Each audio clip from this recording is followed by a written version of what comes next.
Hi food lovers. மீண்டும் உங்களை லக்ஷ் போஜனாவில் சந்திப்பதிலே மகிழ்ச்சி.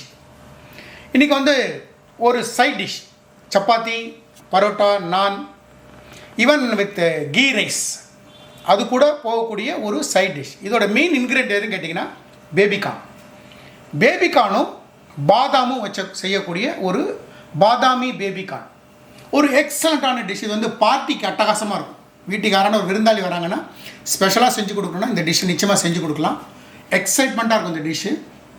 இதே நான் என்ன மாதிரி இன்க்ரீடியன்ஸ் போட்டு எப்படி செய்யணும் அதே மாதிரி செய்யுங்க, எக்ஸலண்ட்டாக வரும். வாங்க இது எப்படி பண்ணுறது டேரெக்டாக போய் கிச்சனில் பார்க்கலாம். நான் இந்த பாதாமி பேபிகார்ன் செய்கிறதுக்கு இந்த பக்கம் 2 பர்னரில் 2 பாத்திரம் வச்சுருக்கேன். அந்த 2 பாத்திரத்துலேயும் தண்ணி விட்டு வச்சுருக்கேன்.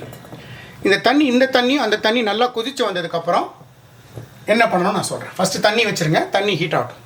இப்போது இங்கே தண்ணி நல்லா கொதிச்சுட்டு இருக்கு. இந்த கொதிச்சுட்டு இருக்கிற தண்ணியில் நான் ஒரு 1.5 தக்காளி சேர்க்குறேன். அதே மாதிரி நல்ல ஒரு பெரிய சைஸு வெங்காயம் ரஃப்பாக கட் பண்ணியிருக்கேன், அதையும் சேர்க்குறேன்.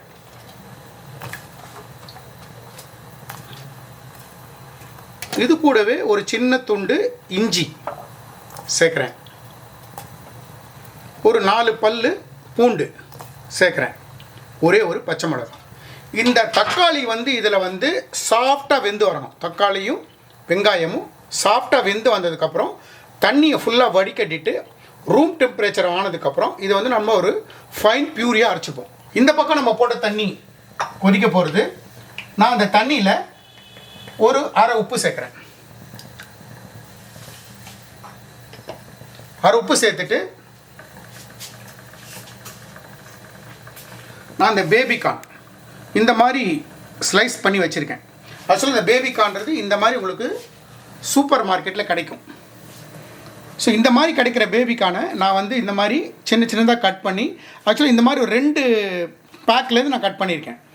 இந்த 2 பேக்லேருந்து எடுத்த இந்த பேபிகார்னை நான் இந்த வாட்டரில் சேர்த்துறேன்.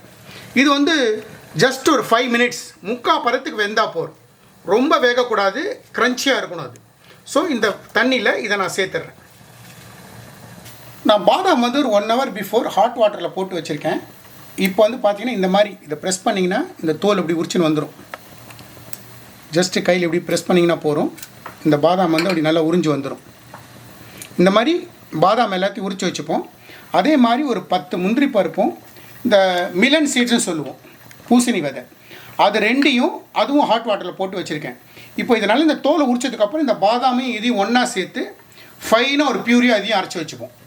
இப்போ நம்ம போட்ட இந்த தக்காளி, வெங்காயம், பூண்டு, இஞ்சி, பச்சை மிளகாய் நல்லா சாஃப்டாக வெந்தெடுத்து நான் ஸ்டவ் ஆஃப் பண்ணிடுறேன். ஸ்டவ் ஆஃப் பண்ணிவிட்டு இதை அப்படியே வடிகட்டி எடுத்துடுவோம். ஜாலி கம்பியில் போட்டு நல்லா வடிகட்டிடும். இப்போ இது நல்லா கூல்டவுன் ஆகி ரூம் டெம்பரேச்சருக்கு ஆகட்டும். ரூம் டெம்பரேச்சர் வந்ததுக்கப்புறம் இதை நல்லா ஃபைனாக ஒரு பேஸ்ட்டாக அரைச்சிப்போம். நம்ம இந்த வெங்காயம், தக்காளி இதை நல்லா இப்போ ரூம் டெம்பரேச்சர் வந்துடுது. இதை டைரெக்டாக ஒரு மிக்சியில் போட்டு நல்ல ஒரு ஃபைன் பியூரியாக அரைச்சிப்போம்.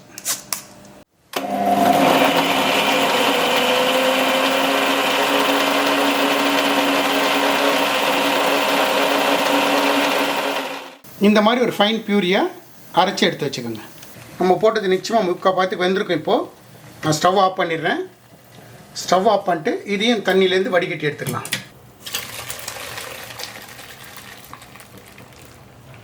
இப்போது நான் ஒரு கடாய் போட்டு கடாய் ஆன் பண்ணியிருக்கேன். கடாய் கொஞ்சம் சூடாகட்டும். நம்ம அந்த தக்காளி வெங்காயம் அரைச்ச மிக்சியிலேயே நான் இப்போ இந்த பாதாம் பருப்பு, முந்திரி பருப்பு, அந்த மிலன் சீட்ஸ் எல்லாத்தையும் சேர்த்துறேன். நான் மிலன் சீட்ஸ் பார்த்திங்கன்னா ஒரு 1.5 ஸ்பூன் எடுத்திருப்பேன். ஒரு 8லேருந்து 10 முந்திரி பருப்பு, ஒரு 20 பாதாம் எடுத்திருப்பேன்.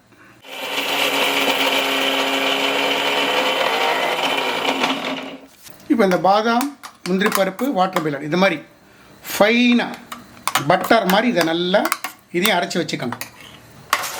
இப்போ நம்ம வச்ச கடாய் நல்லா ஹீட் ஆகிடுது. இதில் நான் ஒரு 2 ஸ்பூன் குக்கிங் பட்டர் சேர்க்குறேன். அன்சால்ட்டட் குக்கிங் பட்டர் ஒரு 2 ஸ்பூன் சேர்க்குறேன்.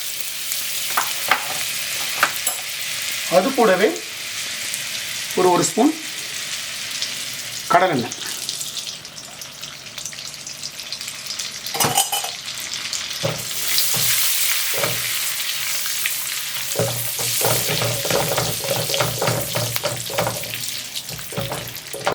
நம்ம போட்ட நெய்யும் வெண்ணையும் நல்லா உருகெடுத்து ஒரு 1/2 ஸ்பூன் சர்க்கரை சேர்க்குறேன்.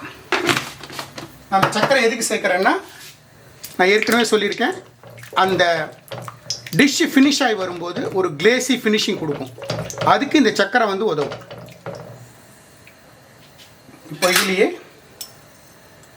ஒரு 1 ஸ்பூன் ஜீரகம்,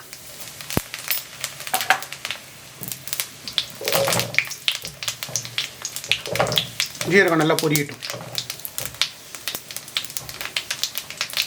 நான் 2 பச்சை மிளகாய் கட் பண்ணி சேர்க்குறேன்.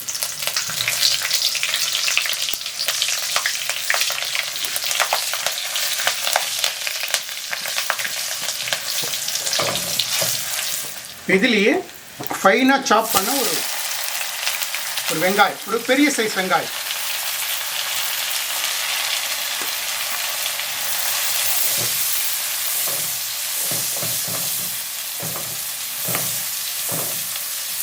வெங்காயம் வந்து நல்லா கண்ணாடி பதத்துக்கு நல்லா ஃப்ரை ஆகி வரட்டும்.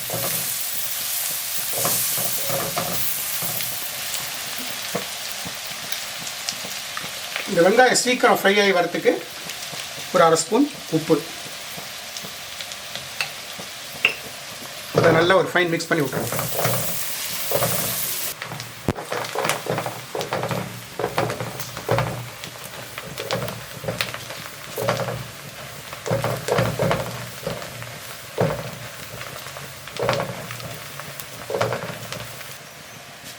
இப்போ வெங்காயம் வந்து நல்லா முக்கால் பதத்துக்கு வெந்திருக்கு. நான் இப்போ வந்து அது கூட ஒரு ஸ்பூன் ஜிஞ்சர் கார்லிக் பேஸ்ட்டு சேர்க்குறேன். சேர்த்துட்டு, ஏன்னா இதெல்லாம் இந்த ஜிஞ்சர் கார்லிக் பேஸ்ட்லாம் பார்த்து போடுங்க. ஏன்னா ஏற்கனவே நம்ம அரைச்சதுலேயும் பூண்டு இஞ்சி சேர்த்துருக்கோம். அதனால் இது வந்து சும்மா ஜஸ்ட் ஒரு 1/4 ஸ்பூன் போட்டால் போதும்.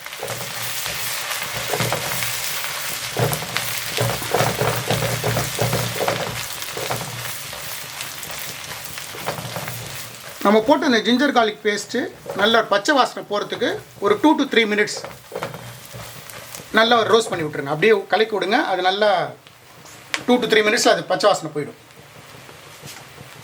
ஜிஞ்சர் கார்லிக் பேஸ்ட் போட்டு ஒரு 5 மினிட்ஸ் ஆச்சு. நான் இப்போ இதில் வந்து ஒரு தக்காளி சேர்க்குறேன். தக்காளி சேர்த்துட்டு இதை நல்லா ஒரு ஃபைன் மிக்ஸ்.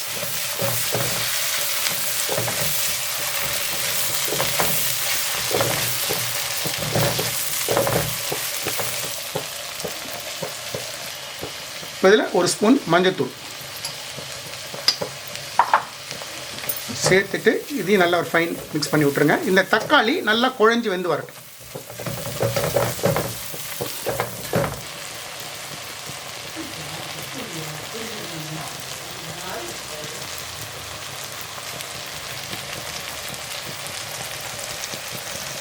இப்போ நம்ம அந்த போட்ட தக்காளி நல்லா குழஞ்சி வெந்தெடுத்து, இப்போ நம்ம அந்த அரைச்சி வச்சோம்ல வெங்காயம், தக்காளி, பூண்டு, இஞ்சி, பச்சை மிளகாய், அதை இதை நான் சேர்த்துறேன். அந்த பியூரியை சேர்த்துறேன். சேர்த்துட்டு ஒரு ஃபைன் மிக்ஸ்.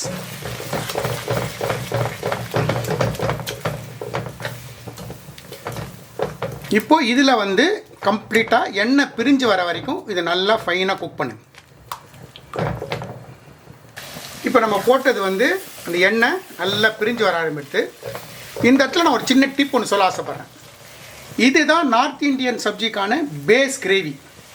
நீங்கள் வந்து ஒரு 5 தக்காளி, ஒரு 4 வெங்காயம், பச்சை மிளகா, இஞ்சி, பூண்டு எல்லாத்தையும் நான் பண்ண மாதிரியே பண்ணி நீங்கள் இந்த மாதிரி ரெடி பண்ணி ரூம் டெம்பரேச்சர் கொண்டு வந்து ஒரு ஏர்டைட் பாக்ஸில் போட்டு உள்ளே வச்சிட்டிங்கன்னா ஃப்ரீசரில் நீங்கள் வந்து ஒரு 20-25 நாளைக்கு இதை யூஸ் பண்ணிக்கலாம்.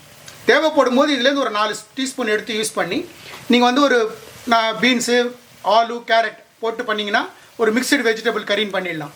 அதையே வந்து நீங்கள் பன்னீர் போட்டு பண்ணிங்கன்னா பன்னீர் கிரேவியாக கொண்டு போயிடலாம். ஸோ இந்த பேஸ் கிரேவி தான் நார்த் இந்தியன் டிஷ்ஷுக்கான இது பேஸ் கிரேவி. இப்போ இந்த பேஸ் கிரேவி வந்து தயாராகிடுது. இப்போது இந்த கிரேவிக்கு தேவையான காரம் நான் கொஞ்சமாக காரப்பொடி சேர்க்குறேன். கலரிங்காக காஷ்மீரி சில்லி பவுடர் சேர்க்குறேன். ரெண்டுமே ஒரு அரை ஸ்பூன் சேர்த்துருப்பேன். ஒரு ஸ்பூன் தனியா பொடி சேர்க்குறேன். ஒரு சின்ன ஸ்பூனில் ஜீரகப்பொடி சேர்க்குறேன். சேர்த்துட்டு இதை நல்லதாக ஒரு ஃபைன் மிக்ஸ் பண்ணி விட்ருங்க. ஃபைன் மிக்ஸ் பண்ணி விட்டுட்டு நம்ம வேக வச்சு வச்சுருக்கிற இந்த பேபிகார்ன் சேர்த்துருவோம். அதில் இதை நல்ல ஒரு ஃபைன் மிக்ஸ் பண்ணி விட்ருங்க.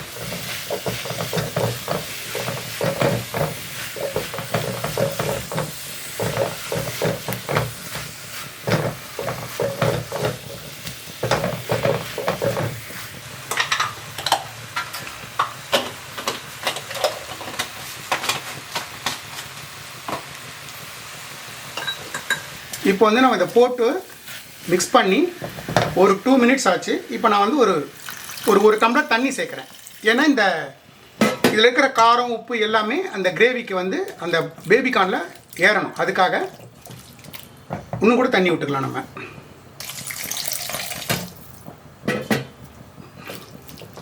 தண்ணி விட்டு நல்லா இது ஒரு கொதி வரட்டும். அது வரைக்கும் வெயிட் பண்ணும். க்ளோஸ் பண்ணுங்க.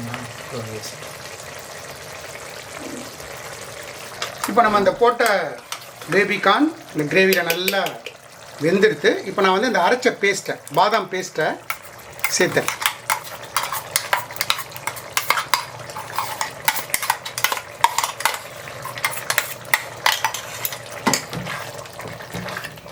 நல்ல ஒரு ஃபைன் மிக்ஸ் பண்ணி விட்டுருங்க.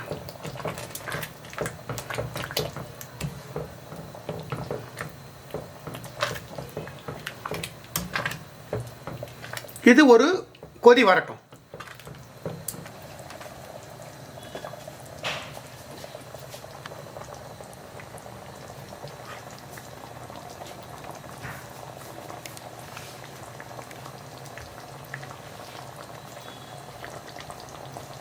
இப்போது நல்ல ஒரு கொதி வந்துடுது.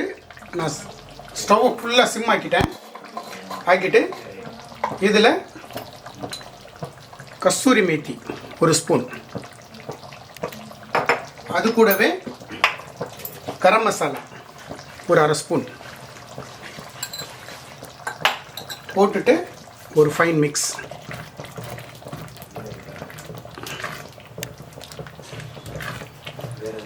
ஒரே ஒரு கொதி வரட்டும். ஆஃப் பண்ணி எடுத்துடலாம். ஃப்ரெஷ் க்ரீம் போட்டுட்டு இறக்கிடலாம். இப்போது நல்ல ஒரு கொதி வந்துடுது. நான் ஒரு 2 ஸ்பூன் ஃப்ரெஷ் க்ரீம் சேர்க்குறேன். அது கூடவே கொத்தமல்லி. நம்மளோட டிஷ்ஷு பாதாமி பேபிகார்ன் தயார்.